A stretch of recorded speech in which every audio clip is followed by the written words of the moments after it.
Hello, everyone, and welcome to today's webinar, EPA Green Infrastructure Webcast Series, Modernizing Stormwater Compliance. Before we get started, let's review a few housekeeping items. Audio is available through your computer's mic and speaker or by telephone.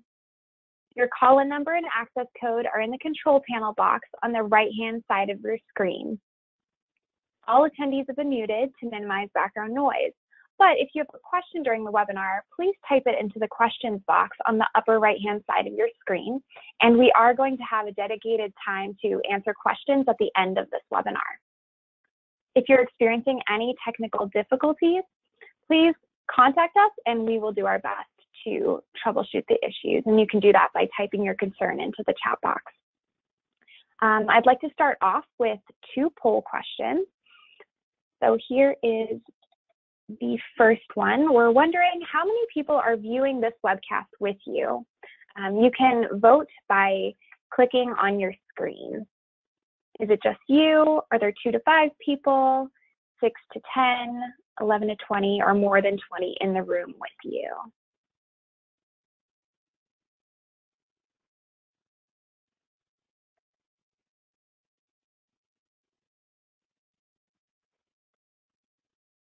Okay, good. It looks like most of you are watching on your own. Thank you. I do have another question for you here. How many years of experience do you have with green infrastructure? Would it be under a year, 1 to 3 years, 3 to 5 years, or 5 or more years?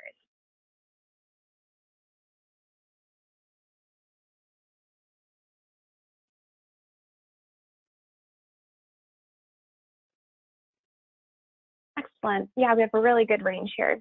So thanks to everyone for your responses. Now I want to turn things over to Matt King. Matt works in EPA's Office of Wastewater Management, where he's a member of the Green Infrastructure team. His work focuses on engaging national stakeholders to encourage the implementation of green infrastructure practices and to prevent stormwater pollution. Thanks for joining us today, Matt. Thank you, Amanda, and thanks to our attendees for joining us today. Stormwater is a source of pollution that poses challenges for many communities across the U.S. Faced with shrinking budgets, aging infrastructure, extreme weather, and population growth, municipal separate storm sewer system permittees and regulators alike are looking for cost-effective solutions and innovative tools to better manage stormwater and build long-term community resilience. Today's webinar will illustrate how new cloud-based software tools are being applied to stormwater management, providing opportunities to streamline field inspections, data collection and reporting, and provide meaningful tracking of clean water progress. Through collaboration with the Nature Conservancy and Second Nature Software, this webcast has assembled a great group of presenters and panelists, and we look forward to introducing them to you today. Next slide, please.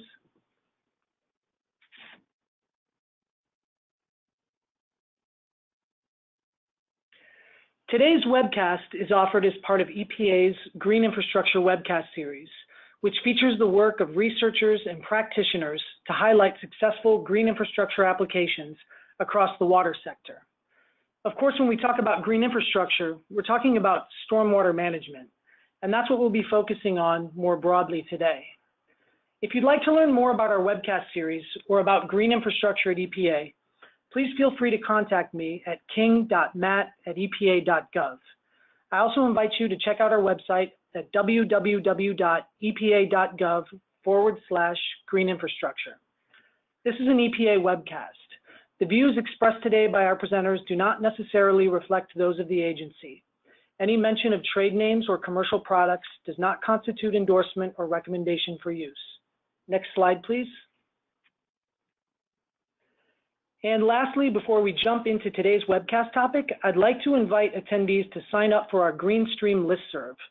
GreenStream will keep you plugged into green infrastructure news at EPA and across the water sector, and keep you apprised of future webcast offerings. You can sign up for GreenStream at join-greenstream@lists.epa.gov. And now it's my pleasure to introduce our first group of presenters from the Nature Conservancy and Second Nature. Jesse Israel leads the Nature Conservancy's work to clean up and restore Puget Sound and is an architect for advancing the Conservancy's climate adaptation and urban waters work. Having spent time in both public and private sectors, Jesse has a 25-year track record of leading teams tasked with bringing together diverse groups to invest in high-impact conservation, community, and human well-being. August Ritter oversees and manages the Nature Conservancy's partnership with Techstars and their Sustainability Accelerator. This first-of-its-kind partnership harnesses and directs technological innovation to help solve the world's food, water, and climate challenges. The accelerator provides a way to systematically identify disruptive, commercially viable technologies and quickly bring them to scale. Nicole Beck is the Chief Executive Officer for Second Nature Software. She has a PhD in aquatic chemistry and a career mission to bring science to decision makers. Working as a consultant, she saw the opportunity to build science-based field protocols and analyses into software tools that could be used directly by city staff to extend their in-house technical capacity and eliminate programmatic inefficiencies. Over the years, she and her team have constructed an applied science experimental design vision that integrates scientific principles with practical data collection methods and accessible reporting formats. Jason Yoho is the Chief Commercial Officer for Second Nature Software. He believes technology enables superior value in impact markets, and as such, he is responsible for defining and delivering the commercial strategy, growth, and profitability of Second Nature. He spent the past 15+ years operating, providing strategy, and executing the overall vision for technology companies in Silicon Valley. He's also a member of the Leadership Council at Water Now Alliance, a national water nonprofit working to champion sustainable, affordable, and climate-resilient water strategies. Over his career, Jason created one of the first enterprise cloud computing services, ran a 100 million global line of business for a Fortune 500 company, founded 3 venture-backed software companies, and raised $55 million in capital. Now we're going to hand things over to Jesse and the Nature Conservancy. Jesse, you have the floor. Thank you, Matt and Amanda. And thanks to the EPA and the Office of Wastewater Management and Green Infrastructure Program for hosting this webinar. Welcome everybody to today's webcast. My name again is Jesse Israel, and I am with the Nature Conservancy here and located in our Seattle office. I'm super excited to be here today. The topic we're going to be exploring in the webinar is best practices and technologies for performance-based stormwater management. So some of you are probably wondering what the Nature Conservancy has to do with municipal stormwater programs. It's true, we're the largest conservation organization in the planet, and most people know us for large-scale land transaction deals and preserving what we like to call the last best places on Earth. In more than 70 countries around the world, we're working at the nexus of people and nature. We have reach and a sharp focus on innovative approaches that can be scaled up to help tackle the world's largest conservation challenges. And a few years back, we realized that we couldn't tackle the world's greatest conservation challenges for people and nature if we weren't working on climate and if we weren't working in cities. Our cities across North America offer us an amazing opportunity to strategically weave nature back into the urban landscape in ways that are designed to clean water, restore the ecosystem, and benefit outcomes for human health and well-being. Our cities program is 5 years old. We have a team of conservation staff working in 21 cities across the US. Many of these folks are focused on urban water approaches and are working in ways that embrace urban nature and support the voice and vision of local communities to co-develop innovative conservation outcomes. Next slide. People are moving to cities faster than ever. Worldwide, 2.4 billion people live within 60 miles of the coast, and this population is growing 6 times faster than inland populations. For coastal communities like mine in the Pacific Northwest, this is the major challenge for coastal ecosystems. The US is rapidly urbanizing, and when it comes to new sources of pollution, and with it comes new sources of pollution in impervious areas. Stormwater is the fastest growing source of pollution in the US. It's also the least funded. Despite being regulated as heavily as other sectors like wastewater, drinking water, and energy, my hunch is folks on the call are pretty familiar with this. In my hometown of Seattle, direct stormwater runoff delivers more pollutants to local waterways than wastewater treatment facilities or CSOs combined. Largely, it's coming from our roads, highways, and surface street parking lots, all built before modern-day stormwater codes. Next slide. Across the nation, the most significant predictor of a person living near contaminated air, water, and soil, race is the most significant predictor of a person living near contaminated air, water, and soil, and that trend holds here too.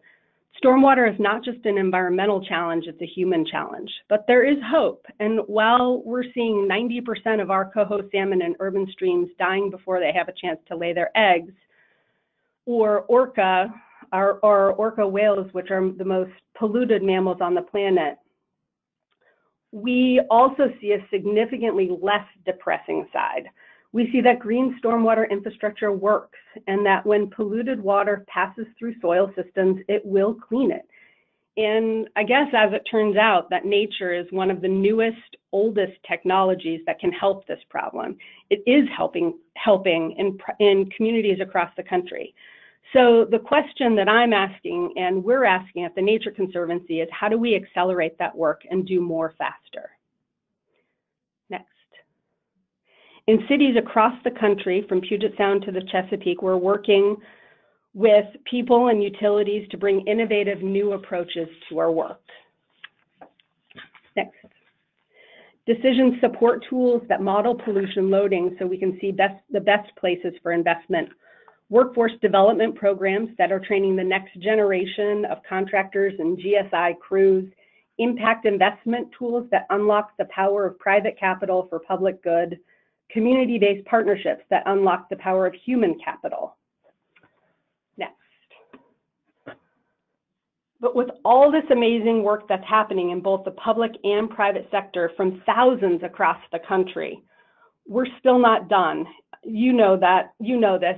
I'm expecting that of the 431 people on this call, most of us feel the burden every day of aging infrastructure, decreased budgets, increased capital project timelines, ratepayer tax fatigue, management and maintenance of a new type of clean water assets.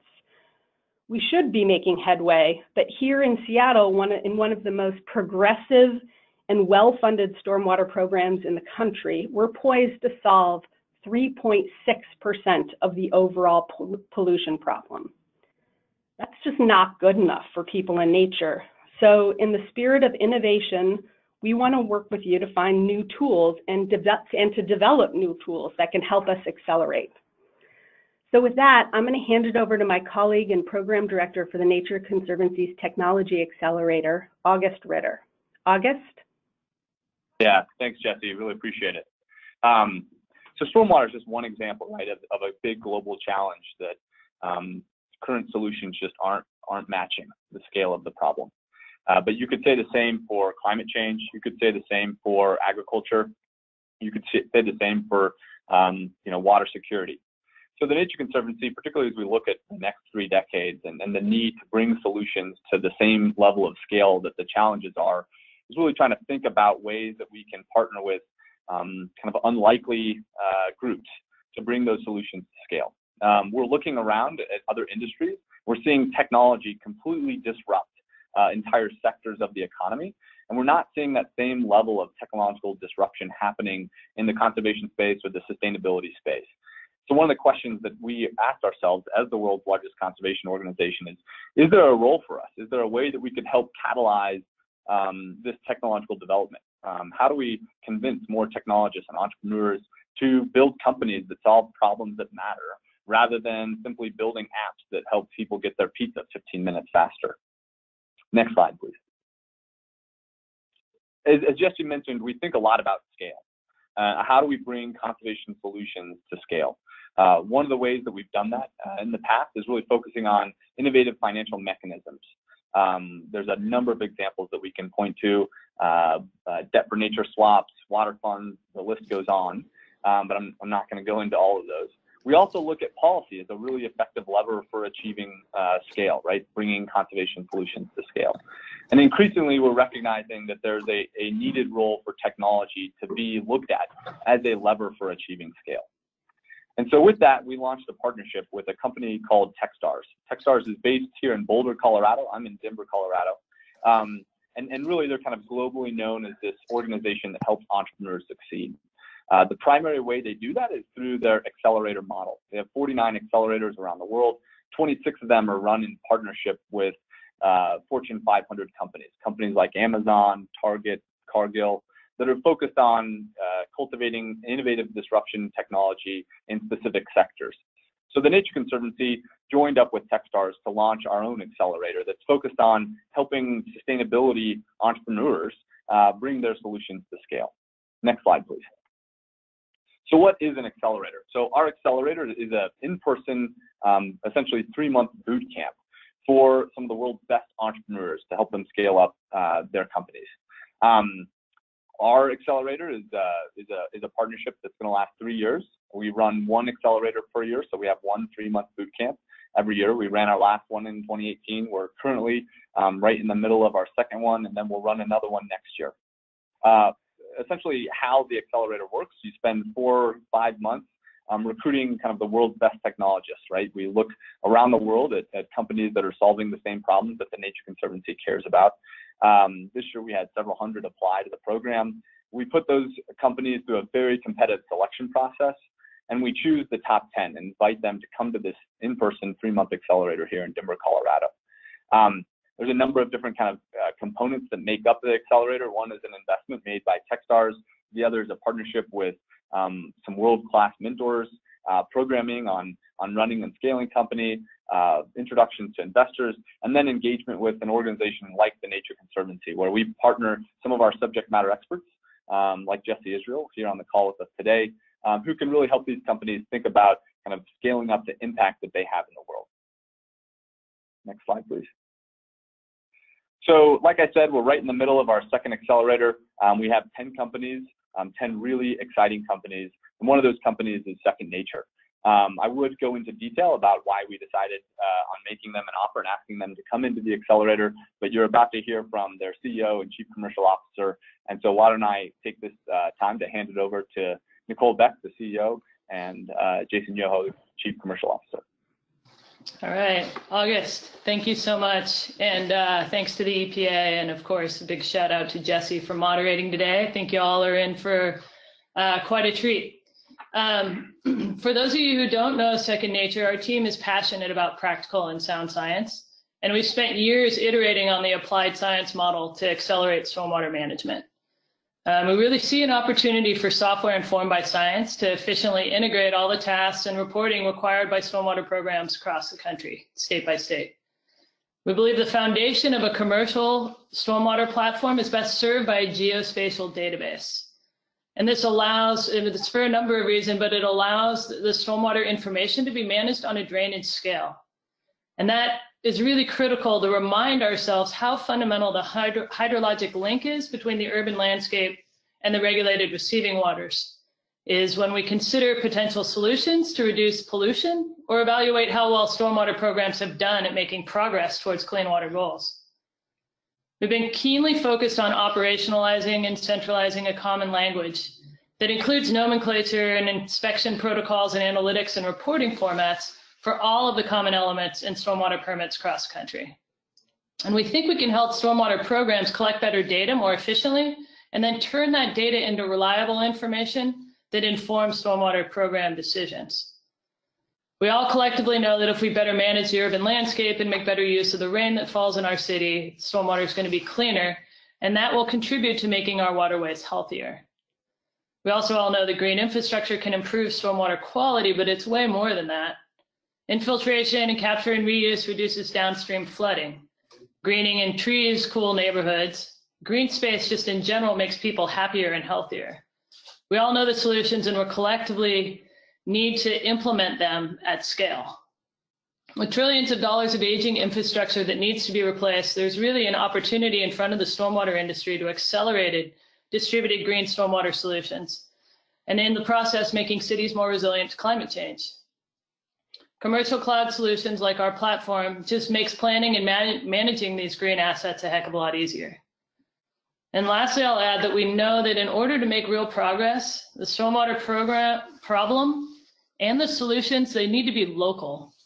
And we wholeheartedly believe that with the right stormwater maps and the right local messaging, we can stimulate public engagement. That's a standing requirement that has been in permits from the beginning. But we really want to change behavior so that most residents, not just a few of them, are doing their part to clean stormwater and contribute to healthier waterways. So Second Nature is excited to offer our science and help and collaborate with states to advance the industry of stormwater. And with that, I'm going to hand it over to our Chief Commercial Officer, who's done an astronomical amount of work to make this webinar happen. He's an expert in enterprise cloud solutions and has certainly been bitten by the clean water bug. Jason Yoho. Thank you, Nicole. This is Jason Yoho. I'm the Chief Commercial Officer at Second Nature Software. Stormwater programs are in fact both physically and logically distributed systems. For example, physical assets in the ground are distributed, and the information required for running programs, reporting on programs, is pulled from different systems, different departments, and at the state level, different municipalities. In the digital stormwater service delivery model, there is no change to the way you run your stormwater program. Your program stays the same. The initial goal of going digital is to keep the workflow you have now and to keep the processes you have now. Going digital means moving your program assets into a cloud-based, centralized digital information management system. Assets like green stormwater infrastructure assets, field data, and program reporting requirements are all centralized.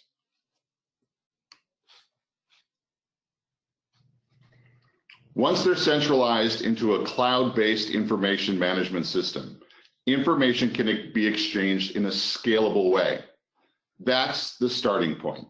In the bottom left-hand corner of this graphic, from there, you can move to the right-hand side and use that digital information by analyzing it and beginning to automate things like reports or workflows and processes.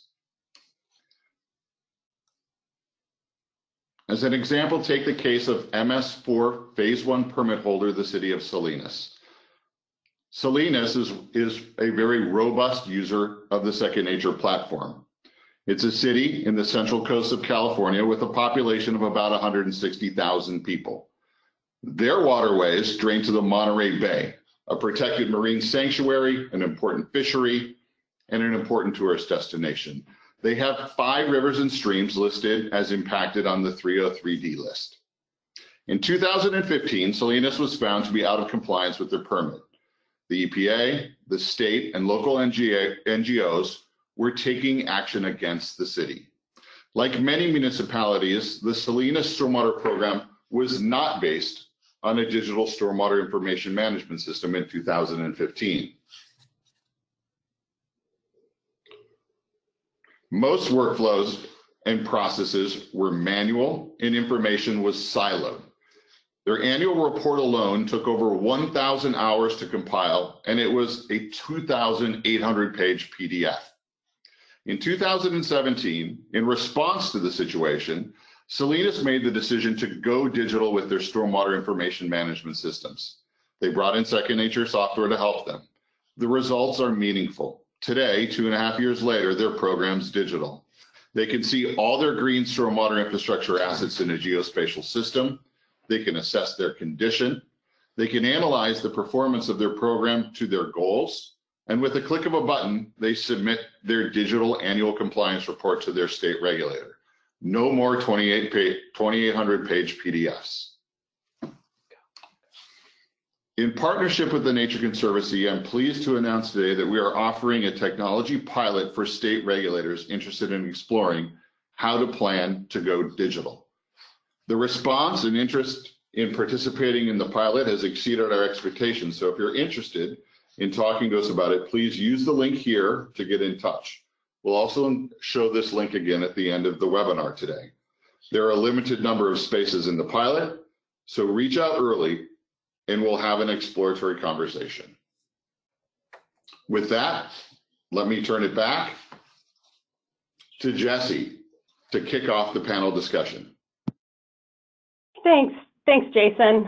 So we've all seen how digital transformation has changed our lives day to day, and I know I rely on phones, computers, and cloud-based platforms to help me with my commute, how I eat, how I share information with my friends and family, how I use cloud-based platforms and digital platforms to get smarter about my decisions, more efficient about one of my most valuable assets, my time. So I'm excited to dig in today's topic with our fantastic group of panelists and learn how we can use cloud-based platforms, to say that 5 times fast, cloud-based platforms to apply to stormwater management and actually getting to better clean water outcomes. Next slide. I'd like to introduce and tee up today's discussion and introduce to you our panel of experts. Peter Kozelka. Peter's been working on water quality issues, including stormwater, for more than 20 years at EPA Region 9. He's worked on impaired waters list, TMDLs, and implementation, joined the MPDS permit office in 2011. Currently, he's working with the California Regional Water Boards as they renew their MS4 permits and the state board's efforts to promote stormwater caption and water reuse. As a trained biologist and PhD chemist, Dr. Kozelka has been involved with the evaluation and sampling results, monitoring programs, efficacy of BMPs, interpreting policy and regulations for both wastewater and stormwater. Greg Gearhart. Greg's the Deputy Director of the California State Water Resources Control Board. He considers it his job to be the chief data liberator for all water boards' data. He's been the director of the Office of Information Management and Analysis for 4 years, and prior to that appointment, he served in the statewide stormwater program manager for about 7 years. In his 26 years at the organization, Greg has worked on a bunch of different program areas, including wetlands, watershed management, organizational development, and enforcement. Dominic Rocques. Dominic manages the Central Coast Water Board's stormwater program. He joined the Water Board in 1999 and has since worked in a variety of posts. He's a licensed geologist in the state of California with a master's from UC Berkeley. Randy Neeprash. Randy is a civil engineer and stormwater regulatory specialist with Santec Consulting. Since 2002, he's been the sole staff for the Minnesota City Stormwater Coalition, an organization of about 130 cities in Minnesota that all have MS4 permits. He's the founder and current vice chair of the National Municipal Stormwater Alliance, an organization comprised of state and regional level coalitions of MS4 permittees across the US. And last but certainly not least, Seth Brown. Seth Brown is the principal and founder of Storm and Stream Solutions, a consulting firm providing a range of services from policy and alternative project delivery analysis in the stormwater sector to facilitation and training services focused on stormwater topics. He was the director of stormwater programs at the Water Environment Federation from 2010 to 2015 and currently leads the National Municipal Stormwater Alliance, representing stormwater-focused organizations in 15 states across 8 of the 10 US EPA regions. So with that wonderful group on the call with us, I'm going to launch into our first polling question. As we said before, just click on your screen to answer. I'd love to know, of the folks on the call, what is the biggest challenge of managing your MS4 program oversight? Is it evaluating your program? Is it inconsistent data and information formats across various municipalities? If you're a regulator, complexity of reporting, evaluating clean water performance, And I think we're going to wait for folks to vote and then hopefully see the results shortly. I know as a grant maker at the Nature Conservancy, being able to see data across multiple municipalities has always been a problem for us, because if every municipality keeps their information in different data, it's hard to compare apples to apples. Looks like a bunch of folks agree, but also getting to evaluating clean water performance is also right up there with evaluating. Thank you. So for our first topic, I'm going to ask Dominic to unmute. Dominic, many of the attendees on the call are considering digital program management for the first time as it relates to their stormwater permit. Can you talk a little bit about how some of your municipalities are making that switch, and maybe give an overview of some benefits that you're seeing? Sure. Thanks, Jesse. Can you hear me okay? Yep. All right. Well, in the Central Coast region of California, we have about 40 municipal stormwater programs under NPDES permits. And our permittees are mostly small towns. There's a median population of about 18,000, but you can see from what Jason mentioned, the city of Salinas is also among our permittees, and they have 160,000. But many of our communities aren't really fully built out, and they're still growing. Hydrographically speaking, the region is heterogeneous, ranging from higher rainfall to lower, from interior to coastal, mountainous to flat valley floors. So it's across this heterogeneous landscape that these mostly small communities are trying to comply with permit requirements for stormwater. Those conditions vary. The problems vary. We know they aren't uniformly distributed, and we might even find that they're not as bad as we think when we start to actually look at the hydrologic connectivity between the landscape and the receiving water.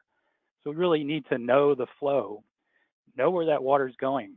And due to this heterogeneity, right away we see the importance of a spatially explicit approach to assessing urban runoff quantity and quality. And so in May of 2016, we launched an initiative to work with several of the municipalities to develop software to support program implementation. Our objectives were quite simple: use spatial data on land use and hydrology to focus management actions on the portions of the city with the highest potential to generate and deliver pollutants to receiving waters. Stormwater programs were, and still some are, heavily focused on the iterative approach where you're implementing minimum control measures, the ones we're all familiar with, like illicit discharge detection and elimination, construction oversight, municipal operations, education and outreach, etc. But stormwater program managers and regulators kind of were placing a lot of faith in these MCMs, or these minimum control measures, to deliver the improvements. And as time has gone on, we have to acknowledge that this approach hasn't really yielded the measurable improvements to water quality. Also, total maximum daily loads and the waste load allocations that are assigned to the municipalities are really introducing numeric effluent limits into many of the permits.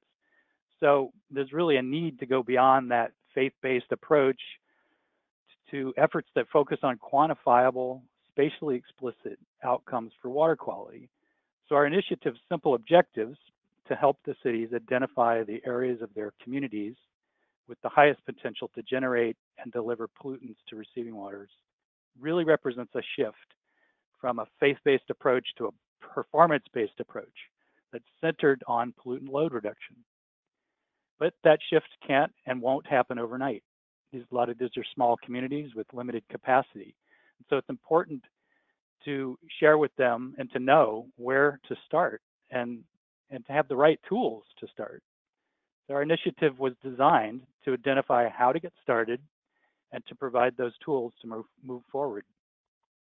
Importantly, we wanted to put the tool or the tools in the hands of the municipal stormwater program manager so that they could evaluate their pollutant resources, determine the controls needed to meet the permit requirements, support tracking, evaluation, and reporting on those controls, guide infrastructure planning and funding decisions.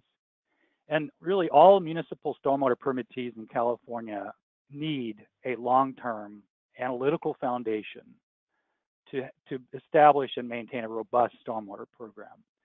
There's really an imperative for this sort of quantitative, spatially explicit evaluation. So the software that some of our municipalities are using helps them to map the urban catchment. That is, they delineate areas of their city, roughly 100 acres or so. And then from that catchment, they are able to estimate the pollutant loads that come off of that landscape. They're also able to integrate the stormwater BMPs and assess and track those BMPs into that spatial database.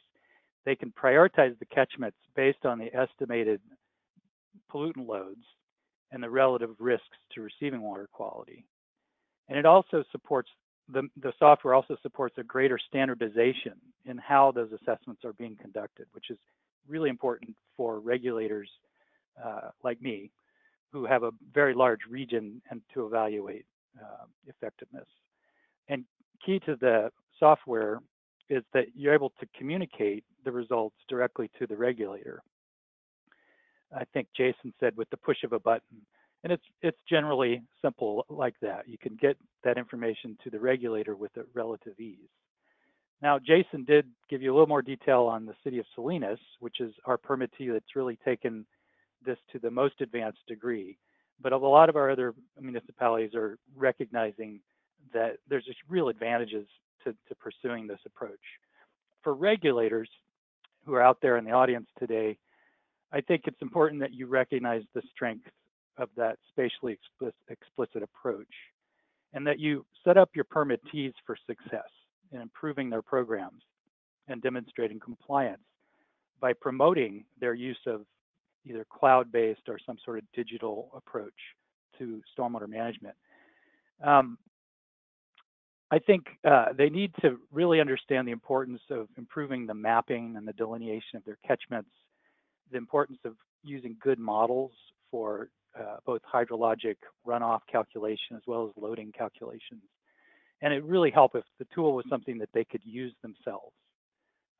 The advantage of online cloud-based systems is that anybody could essentially use them, or there can be an interface for use by just about any audience. Municipal permittees out there who happen to have signed in today, I just want to say the hard work will eventually pay off, and it is hard work delineating the catchments, for example. It's going to take you to a level of detail that you probably haven't gone in most cases. But it's going to help you focus your program, and really critically, it's going to help you communicate to decision makers and to your regulators what the effectiveness of your program is. So that's how I would kind of summarize what we're doing in this area. Thank you so much, Dominic. I really appreciate the fact that you guys are taking, in California, you're working with permittees to take cloud-based tools to a new level. I know I see as a grant maker and as somebody who works with jurisdictions, I definitely see the value in it as well. I think we're going to switch to the next polling question. And again, if you can click on your poll, click on your response, and we'll consolidate that information. I'd love to know what the technological capacity that you would find most useful in the day-to-day and over the long term.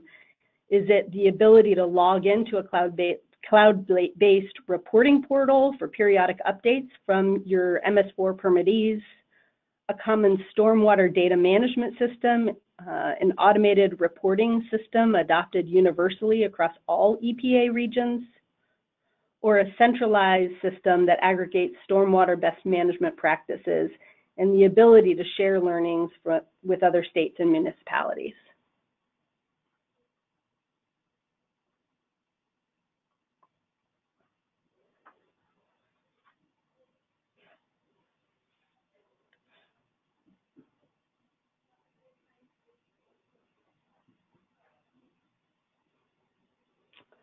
So it looks like at 38% common stormwater data management system. 46% centralized data system that aggregates stormwater BMPs. This is great. Thank you so much for participating. So as we move to the next theme, topic 2, establishing a common stormwater program data language. I want to bring Greg back. Greg, what do you see as the most pressing needs to get information about stormwater programs shareable? Yeah, hi, thanks. There's a lot of work that needs to be done in the sort of the data infrastructure world, and it's not the most exciting topic, but I'm going to try to, first of all, weave it into it is the most exciting topic. I'm going to try to recognize the great presentations ahead of mine and take advantage of this opportunity to really thank Dominic and others for the leadership that they've sort of helped shift the program. You know, full disclosure, Dominic and I both not only drink the watershed management Kool-Aid, but we probably mix it most of the time in California. So taking that outcome-based and performance-based approach and applying it to one of the most important and potentially effective regulatory programs, the stormwater program, has really sort of changed conversations in California. So building off of that, it also requires, as you can imagine, once you start saying the stormwater program is going to help address watershed outcomes that you want, you have a real data integration challenge, because it's no longer just about the stormwater compliance data and inspection results and enforcement data. It's really about taking all the data that you can and putting it into some sort of a useful, accessible place so that decision makers have access to things like water budget information, number of and health of aquatic organisms and what have you. So there's really this challenge that's happening right now. And a quick history of my perspective on the data world was, we, like at any good government agency, when the stormwater program required data to be submitted, we built a database. It took us a few years. It's probably an ongoing thing of always adjusting our database in California, but even that database was never intended to receive those thousands of page reports that were referred to from the city of Salinas. So we had an initial challenge of, we had a database that tracked our general permit enrollment information and some of the water quality outcome or output kind of data, but we didn't have access to all the information in the stormwater program in one place. So we built these databases. We now have come to this era that I like to call sort of the open data era, which is looking at that data ecosystem very differently. It's no longer a case management kind of a perspective. It's looking at the data as a whole and having accessibility to all the data, as well as good metadata that sort of describes what is in there and what the field names mean and things like that. So we're in this era now of opening up these sort of cans of data that we sort of carefully built and stored away in relational databases, and we're now trying to figure out ways to make that data more accessible as open data. And this really brings us to this data integration problem again of, how do we make that data standardized across the state of California? How do we make it interoperable, so to speak, with other state data? We probably don't have the same field names that other states have when we describe some of our data. And so there's a real challenge there with the water realm. And along came a few years ago, to help address this challenge, an initiative that originally started with the Aspen Institute in Colorado. And the Aspen Institute convened some dialogues around the country about water data and the need for open and accessible and transparent water data, so that we all can make the most resilient decisions and manage our resources in an effective way and be transparent to people, because water is essentially a public trust. So this Internet of Water concept started as a dialogue series, and then eventually it turned into an initiative, and now it's a full-blown thing called the Internet of Water. And the charge that this Internet of Water is given is to help build some of this infrastructure, this data infrastructure. And it's not always like a hardware vision. When I say data infrastructure, sometimes it's really just prescribing some standards so that everyone across the country collecting and using similar types of data is able to sort of transform that data into a common schema or a data model, if you will. So some of this stuff is not hardware at all. It sounds like it when you say infrastructure, but some of it is it's very difficult work in many ways. You have to sort of, it's a stakeholder process. Data equals people in many ways. And so you have to work with people, and you have to help people come up to speed with what is in it for them, what are their interests, are they being addressed? So it's a very traditional stakeholder problem in that sense, but it's built around this sort of data ecosystem challenge. So the Internet of Water is a hope in many ways. There are some initiatives. It's a network model. The idea is that across the country, data can interoperate and be federated. At a regional scale, it can also do that, and at a local or state scale, it can do that. So with that network model, they're sort of focusing on the country as a whole. The region would be the West. We have a Western States Water Council that has already built it has a governing system and a framework and a data sort of driven ecosystem already called the Water Data Exchange. The Water Data Exchange, WADE is its acronym, has a new version of the data schema coming out that USGS is now incorporated into their grant giving, and so that this Water Data Exchange schema is the accepted schema for water use reporting data.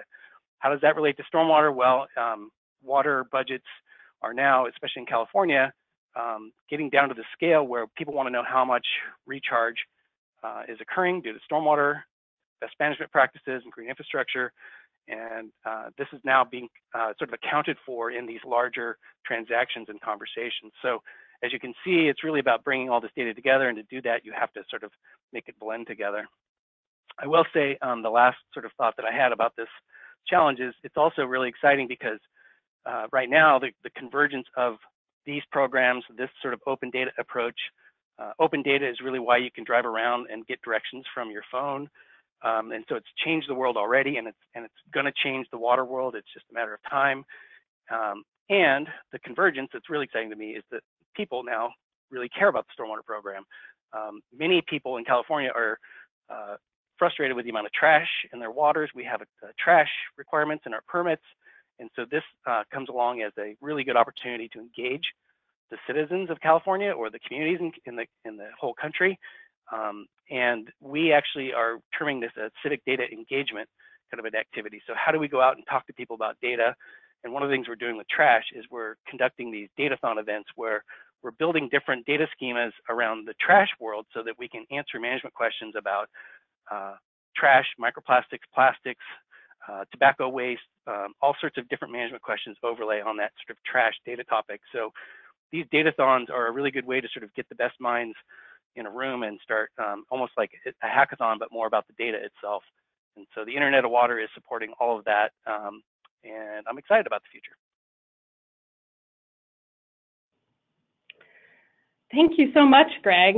I know from spending 10 years in a utility for one of the largest counties in the country, getting folks to share data is hard, and folks have kind of an innate desire to hold on to their data, and yet the power that can come from when we all share our data is incredible.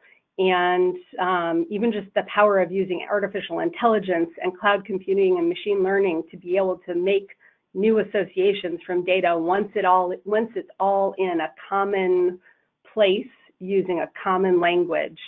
The Nature Conservancy just worked with the University of Washington and some tech companies to try and figure out how to use traffic analytics as a proxy for pollutant loading into our waterways. And none of that would have been possible without the power of data shared across many jurisdictions and cloud computing. So I agree with you. I'm super excited about where we can go, where we can innovate and find new challenges if we make data available and open.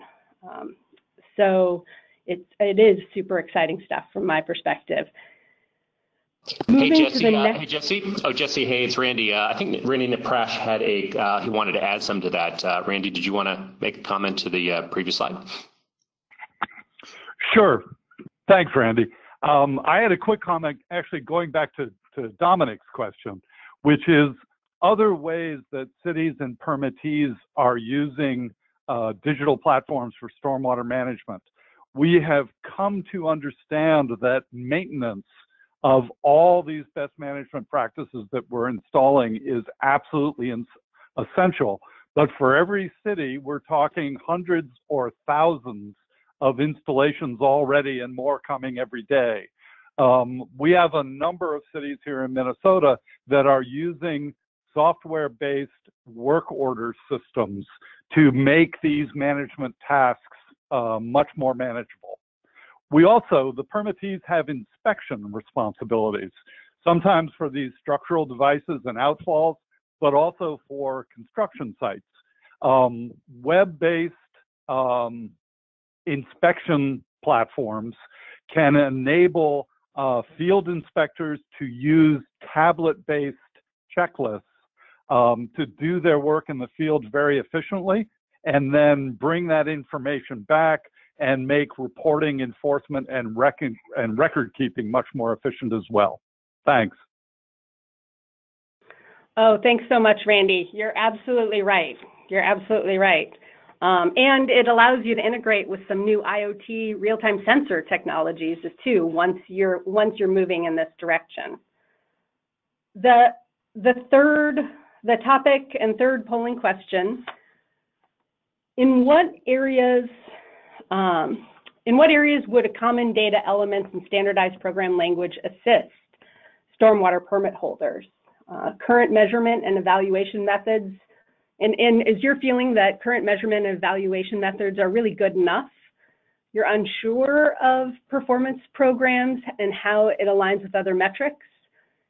Onerous to train permit and regulatory staff on a new approach? Or is a lack of technology and system to support performance programs?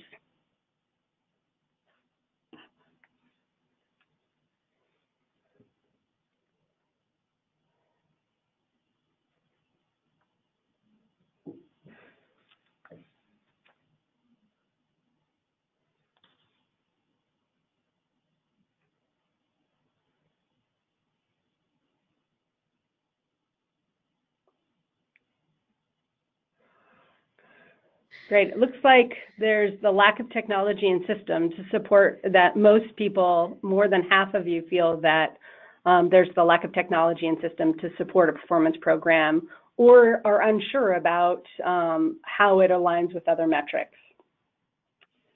So with that, I'm going to pivot to Peter, who can tell us a little bit more about how we can leverage cloud-based tools and analytics discussions and make those connections for us. Peter, EPA's digital reporting deadline is coming up in 2021. I'm sure folks know that it was signed in 2015, and the rule replaces most paper-based NPDES reporting requirements with electronic reporting. Some jurisdictions are totally ready for it, and others I expect are kind of sweating bullets right about now. Can you talk a little bit about how a cloud-based compliance solution could accelerate this achievement for cities, and what benefits regulators and cities will see once they convert to electronic reporting? Sure, this is Peter, and there are people that are aware that an organization has requested for an extension from that 2021 to go out to 2023, which actually I think is a useful idea in order to sort of keep an open mind and try out this pilot that Second Nature is promoting in order to look at the benefits that can be significant from using these cloud-based performance systems. I think MS4 programs really can benefit from online systems. It may sort of take a little bit of trial and error, but at the same time, if the permittee wants to go for it, then I think EPA is willing to work with states in order to evaluate how you would essentially modify some existing permit language in the permit renewal in order to support such a thing. And even if your state MS4 goals are modest, that the more you try and reach into this digital information system, it's a good idea. We were talking about the idea of program implementation, and I, as a regulator, like to see program implementation in real time. So whether it's being able to click on something and find out just what is happening at a specific construction site, or looking overall over the year of 24 or 50 different cities at one time and having comparable statistics in order to, sort of do this evaluation of performance-based compliance, that's critical for me. And the last thing is that I think these cloud-based solutions hold promise to gaining reporting consistency, which is certainly one of the most challenging things. And as it was just suggested in terms of managing these assets, like where are we and what is the structure that's breaking down versus how are we going to respond to things in the long term. So that's just a few of these ideas. EPA supports this. Just want to make it clear, this is not an EPA requirement. This is a commercially based innovation. And so we're supporting it, but not making it a requirement at any point in the future.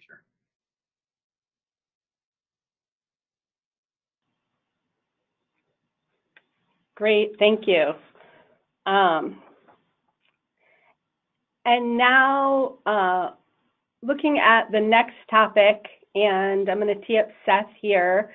Seth, can you tell me a little bit about if there's a way for local stormwater programs to incorporate their information and provide watershed scale planning that would be beneficial to municipalities? And tell me a little bit about how you think watershed level thinking and planning could help for clean water outcomes.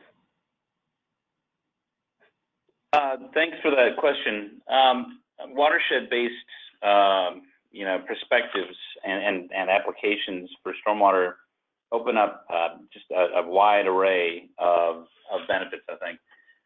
The first thing to consider is the fact that, water flows across a watershed. It doesn't respect political boundaries that we draw up on a map, and regulatory boundaries that are associated with that as well.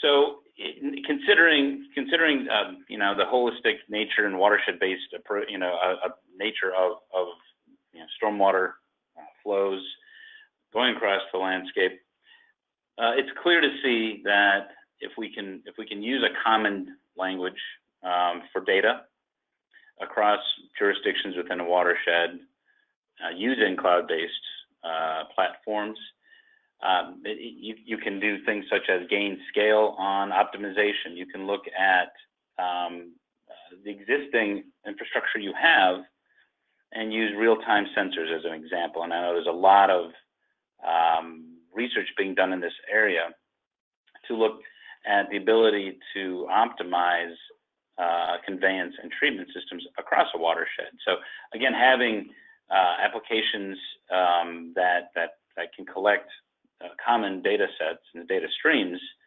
real time in a remotely sensed context opens up that potential. We also can think about the ability to use this common language, these data outputs and data results on performance of stormwater systems and conveyance systems as a currency. So we can think about that in terms of the growing interest in market-based approaches, trading between jurisdictions across sectors such as the urban stormwater sector, as well as the upstream agricultural context. Being able to harness real-time, consistent, common data streams can open this up, and also take advantage of technologies such as blockchain that can take these data streams and make sure that they're valid. One of the challenges that we've seen in the water quality trading context for stormwater is, or just in clean water in general, is questions related to the viability and the accuracy and the security, frankly, of the data that comes out of these types of programs. So by being able to harness this information in a credible way and in an efficient way, you can reduce transaction costs, you can increase the security again, and that currency is consistent that way. So that's another potential out there. I think also looking across a watershed using consistent data outputs helps decision making. So there's been the topic of watershed-based permits out there for a while. We see some great examples of that. But it seems like in some instances that there's some challenges there, and there's some real challenges based upon governance, local governance, political challenges, regulatory differences. Some team deals in one location, other team deals in other locations. So there are real challenges this way. But having, again, a common language of data that is accurate, that's consistent, that's available in a real-time, updated, cloud-based, however you want to say it, framework can help communities within a watershed make more cost-effective decisions. When you're thinking about implementation, we know that there's not enough funding out there for stormwater. There's a lot of information that's out there that's trying to quantify that, and the numbers are significant. But we know, generally speaking, there's not enough funding out there. That means that we need to make the most cost-effective solutions that we can have and make those available to us. So I also think that having this type of watershed approach and having a digital platform helps in the visualization of these programs. That helps in the conversations with decision makers and the public, being able to see and understand why decisions are being made, and that they're being made using the best available data and accurate data as well. And the last topic I'll bring up, I think, on this is performance-based outputs and performance-based programs. By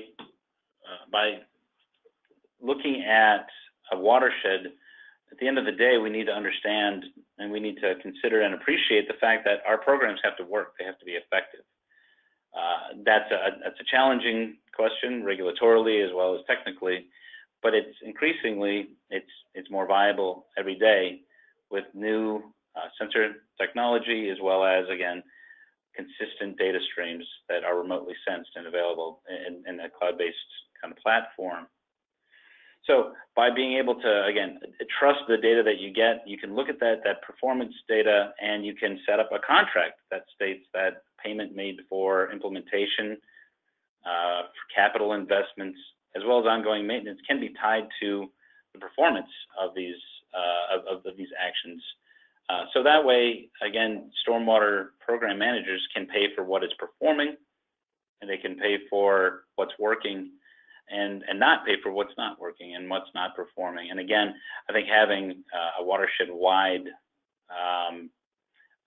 platform and consistent data sets can help to enable and unlock all of these potentials. I just think that there's an amazing amount of untapped potential in all these areas and the other areas that the other speakers have mentioned, that just kind of sitting there waiting to be done. And I think these types of technologies really help to make that happen. So I appreciate you guys putting this on and sharing this information.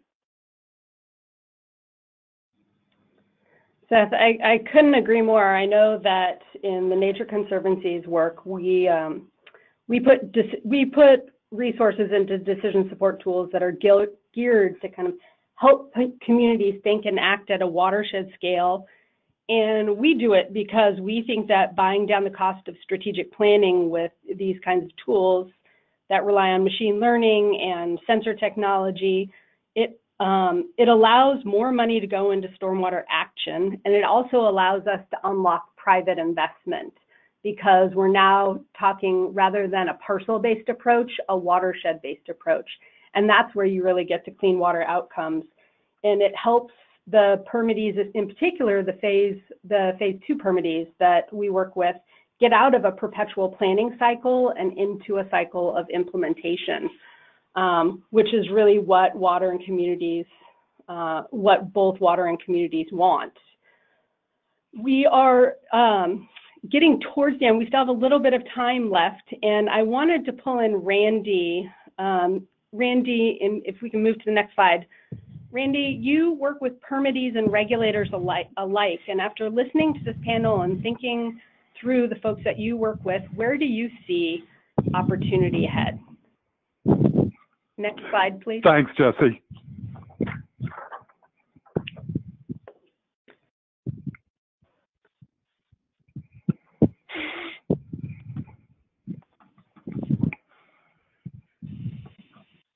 Randy, do you mind moving to the next slide? Oh, we are at the end of the slide, so there's none.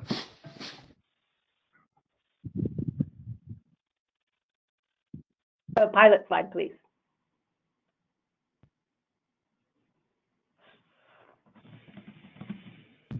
Thanks, Randy, where do you see opportunities in the future? Randy Neprash. Sure. Thanks, Jesse. From the perspective of the MS4 cities in Minnesota, we're excited at the prospect of using these integrated software platforms to manage and track our local systems. The integration of asset management, robust GIS capacity, program tracking, and water quality modeling functions hold multiple benefits for our cities. These benefits start with program and BMP planning, helping cities design their local implementation to achieve the best water quality improvement and protection in the most cost-efficient manner.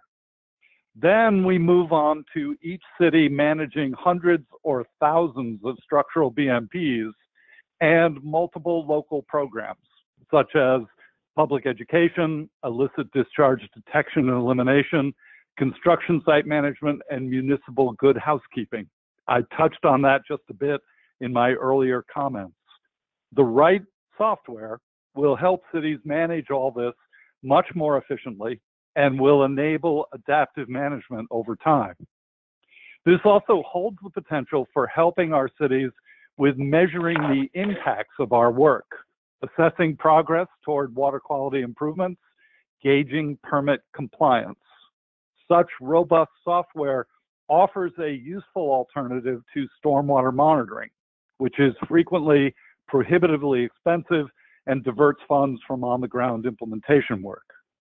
Here in Minnesota, every MS4 city in the drainage area of a TMDL, which is almost all our cities now, must report every structural BMP and every local program element with an associated pollutant load reduction where possible.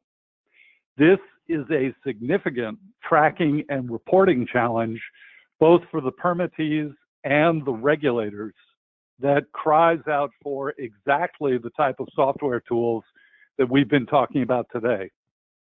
Finally, and perhaps most importantly, we have stories to tell about the good and meaningful work that MS4 permittees are doing. We need to express those stories in quantitative terms, and the stories should come from both permittees and regulators.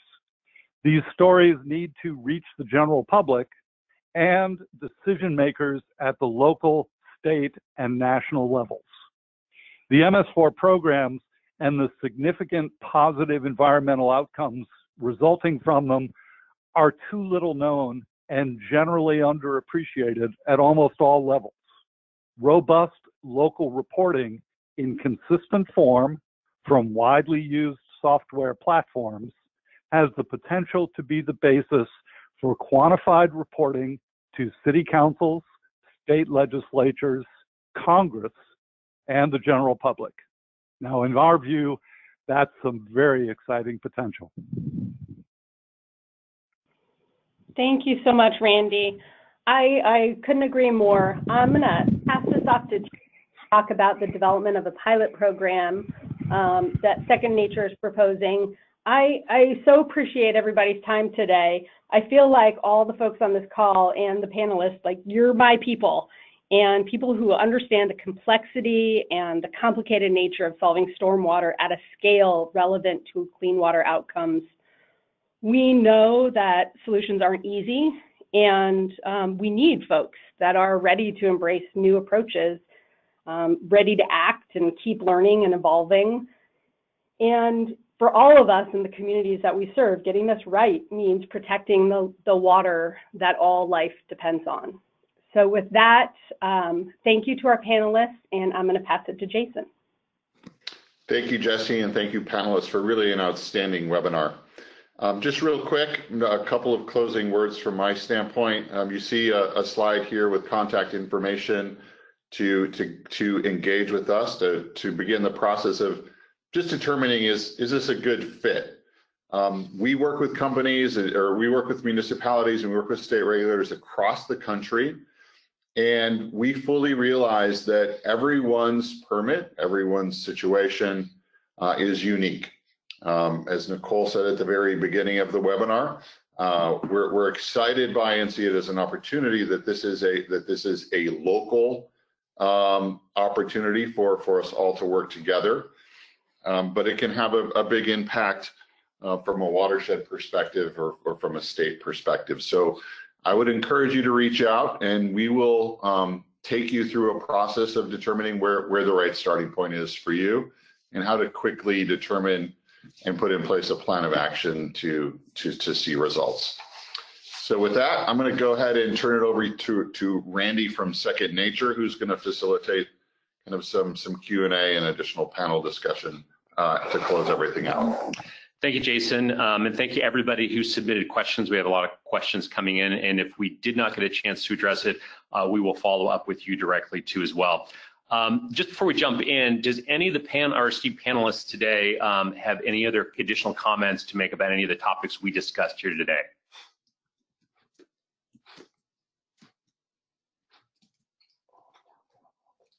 All right, I will then give you guys some topics based on the questions. Seth, this might be for you.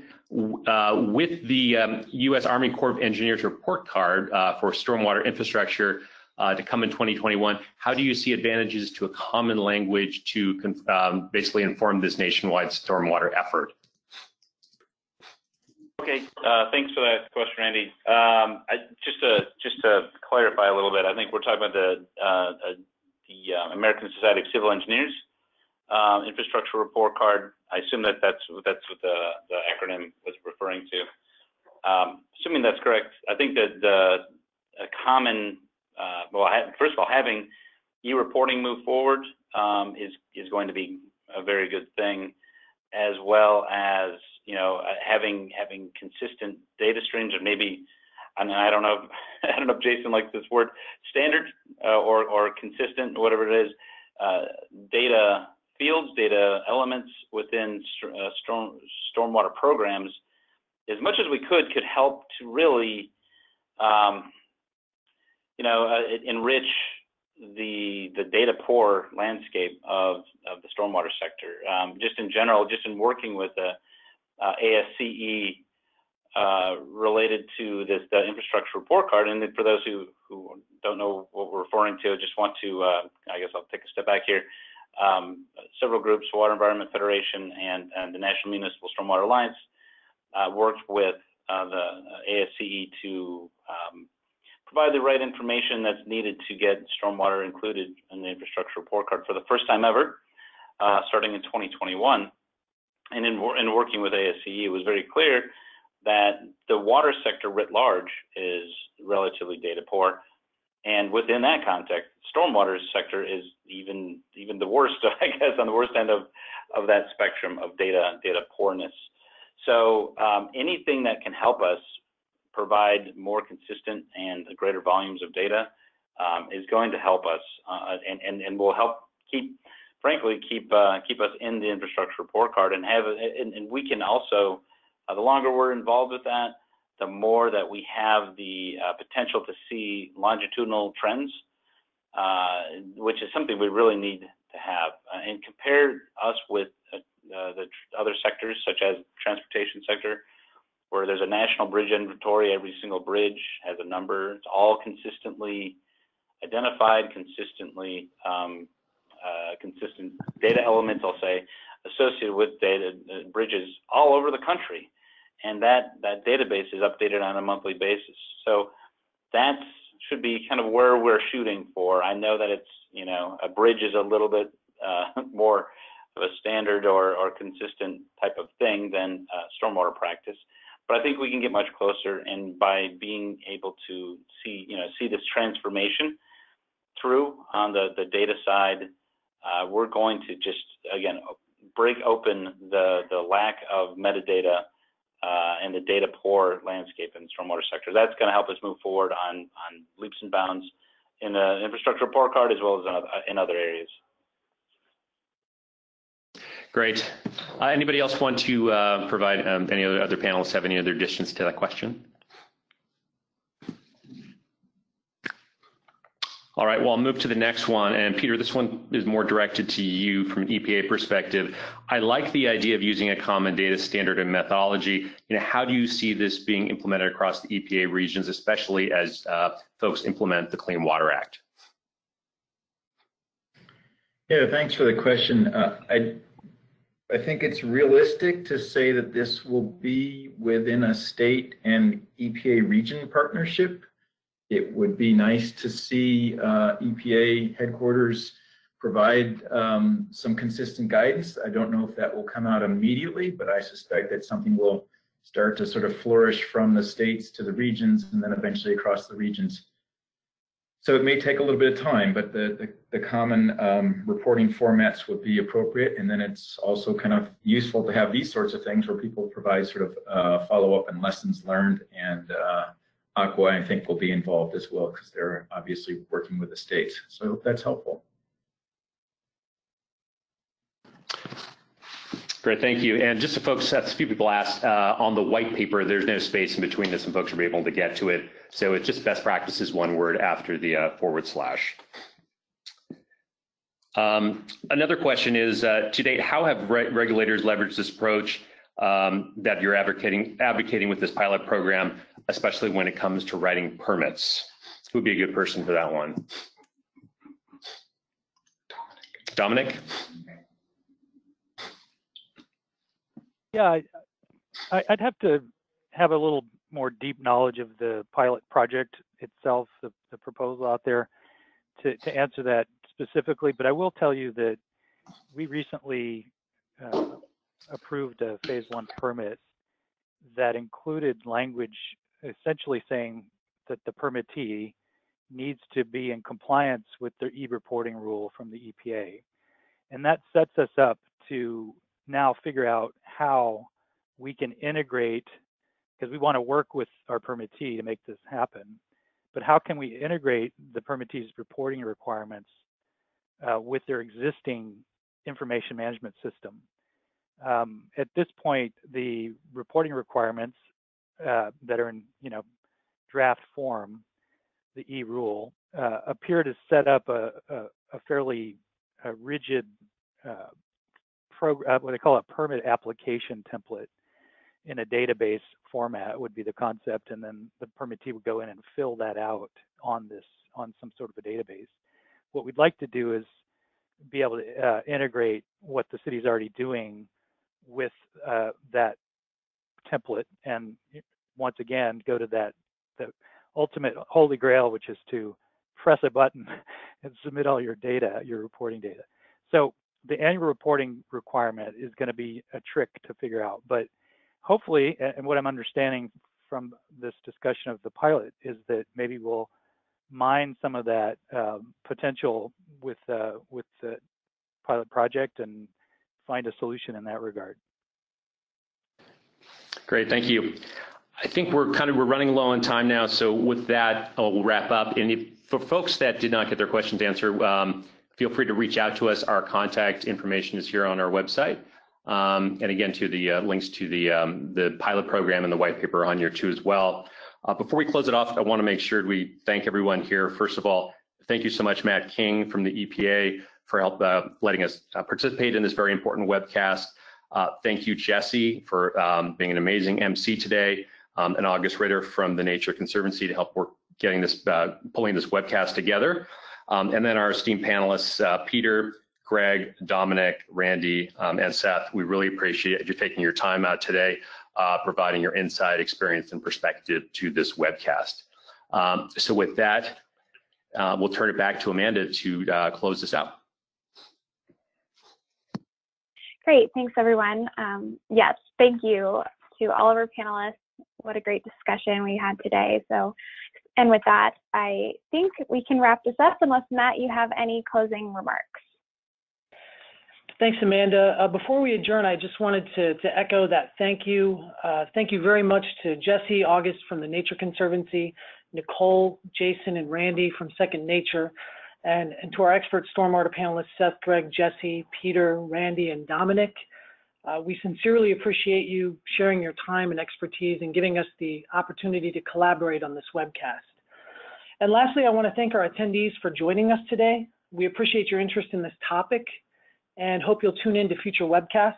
Thank you, and we'll see you next time.